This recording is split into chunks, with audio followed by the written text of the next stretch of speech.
The Living System, Episode 7, The Rhizosphere, a living interface below the plant. If the canopy is the visible intelligence of a plant, then the root zone is its hidden negotiation layer. Everything that happens above the soil depends on what is being stabilized below it. And yet, the root environment is often treated as simple, just water, nutrients, and support. But in reality, it is one of the most biologically active and chemically complex regions in the entire system. The soil around the roots is not just a passive material. It's a living interface where chemistry, biology, and plant signaling all overlap at the same time. This region is known as the rhizosphere, and it functions less like a medium and more like an active extension of the plant itself. It's where the plant does not simply absorb resources, but negotiates for them. At the center of this system are the roots. But roots are not passive structures waiting for nutrients to arrive. They are dynamic, responsive tissues that constantly explore, signal, and adjust based on both internal demand and external feedback. Root tips grow in response to gradients of moisture, oxygen, and chemical availability. They don't move randomly. They follow patterns of opportunity shaped by both environment and internal hormonal signaling. But what surrounds the roots is just as important as the roots themselves. The soil is filled with dissolved ions, organic compounds, microbial life, and chemical interactions that continuously reshape what is available to the plant. Nothing in this environment remains static for long. Nutrients are bound, released, transformed, and exchanged through biological and chemical processes that are constantly in motion. This is where the plant's relationship with nutrients becomes more complex than simple absorption. Nutrients don't exist in a free, isolated form for long. They are part of an ongoing exchange system where microbial activity, pH conditions, moisture levels, and ionic balance all determine what is actually accessible at any given moment.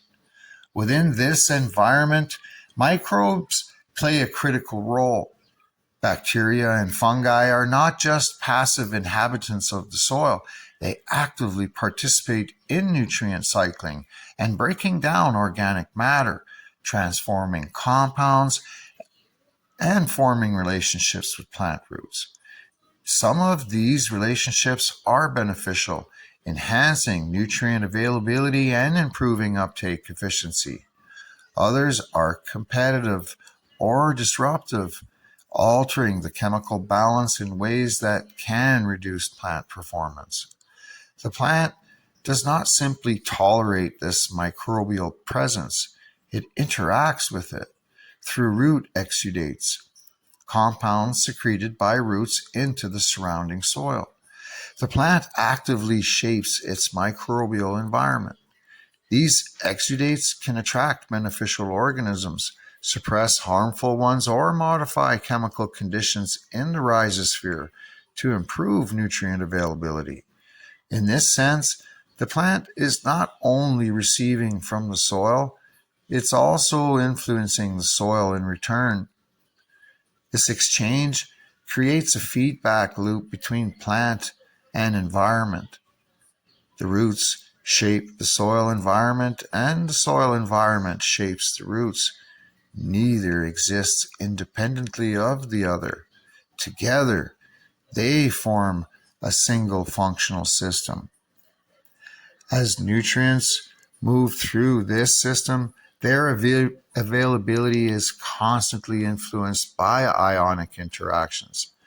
Elements exist in charged forms, and these charges determine how they bind to soil particles, how they move through water, and how easily they can be taken up by root membranes.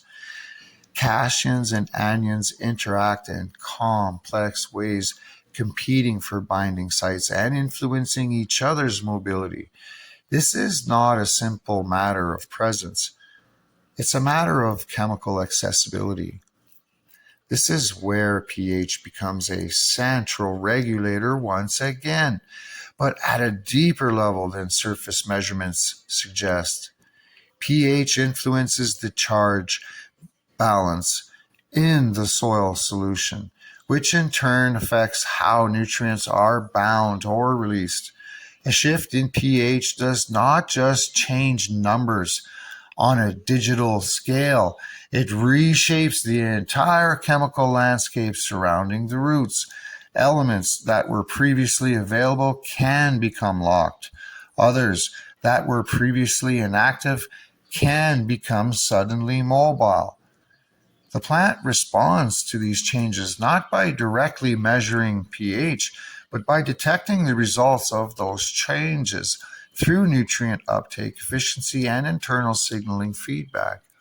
If uptake becomes less efficient, the plant adjusts root growth, exudate production, and hormonal signaling to compensate. But these adjustments are reactive, not corrective. They do not fix the underlying chemical imbalance. They only respond to its effects, but they can adapt to it. And this issue can go on undetected. At the same time, oxygen availability in the root zone plays a critical role in maintaining system stability. Roots require oxygen for respiration, and without it, energy production within root cells becomes limited. In compacted or waterlogged conditions, oxygen levels drop, reducing root efficiency and altering nutrient uptake dynamics. This creates another layer of constraint within the system, where physical soil structure directly influences biological function. What emerges from all of this is a system where nothing is isolated. Microbes, ions, water, oxygen, and root structures are all part of a continuous exchange network. Every change in one part of the system influences all others.